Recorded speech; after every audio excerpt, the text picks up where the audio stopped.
Hello everyone, I'm Lei Zhang. I'm a chartered structural engineer working in UK.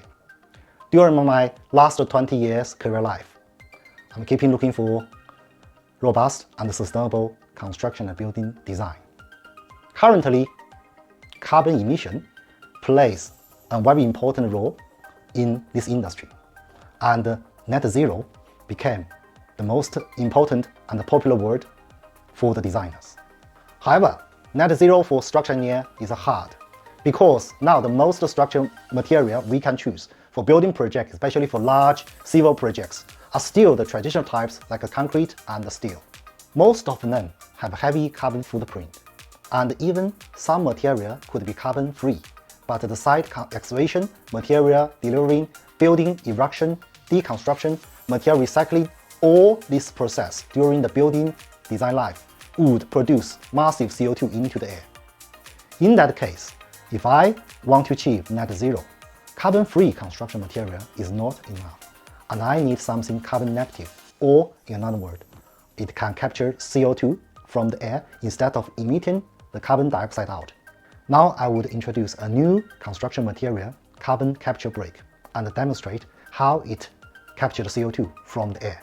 The demonstration is very straightforward. We will use acrylic box, the CO2 detector, to test the carbon capture brake.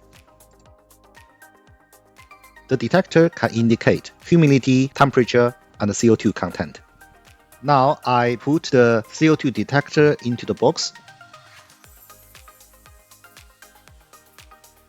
and the brake into the box. You can see the CO2 content is 940 ppm. Then press timer. CO2 in the box quickly drops with the time and finally come to 94 ppm after 20 minutes.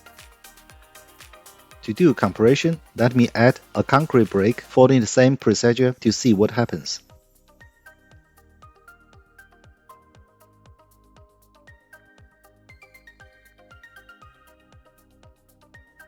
Now you can see the CO2 content in the box almost does not change with the time.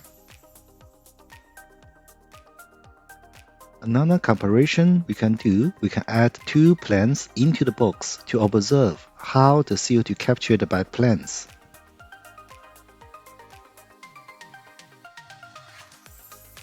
You can see with the planes, CO2 in the box drops a tiny bit with the time.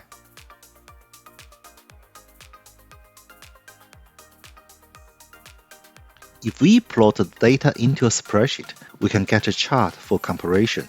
The carbon capture brake can capture the most carbon dioxide in the box in about 10 minutes. Then the CO2 content remains a low level, possibly because the box is not airtight. The concrete brake does not have any capacity to reduce the carbon dioxide, and the planes can absorb the CO2, but not that obviously in 20 minutes. We can put all data into same charts for comparison. One carbon capture brake can almost clean the CO2 of the 20 liters air in 20 minutes, and it will keep absorbed the carbon dioxide until the full capacity is reached. The technical data indicates that each brake can capture carbon dioxide up to 540 grams, that equals to the CO2 in 1000 meter cube air. How to achieve net zero in a big building? Simply, we just need to calculate how much CO2 to be emitted in the life cycle, and determine how many carbon capture brakes are to be used to neutralize the carbon emission. For example, if the total carbon emission is 10 tons, and the brake number required for net zero equals to 10 tons divided by 540 grams and the efficiency, which means the carbon emission due to the brake manufacture and transportation. That equals to about 18,000 brakes if the efficiency is 100%. This brake can be used for cladding, paving, internal partition, or even furniture. Then the carbon reduction can be verified by a number of sustainability organizations with the certificates. The carbon capture material could greatly help UK and Europe to achieve their net zero targets. In UK, 68% carbon reduction by 2030 and 78% reduction by 2035.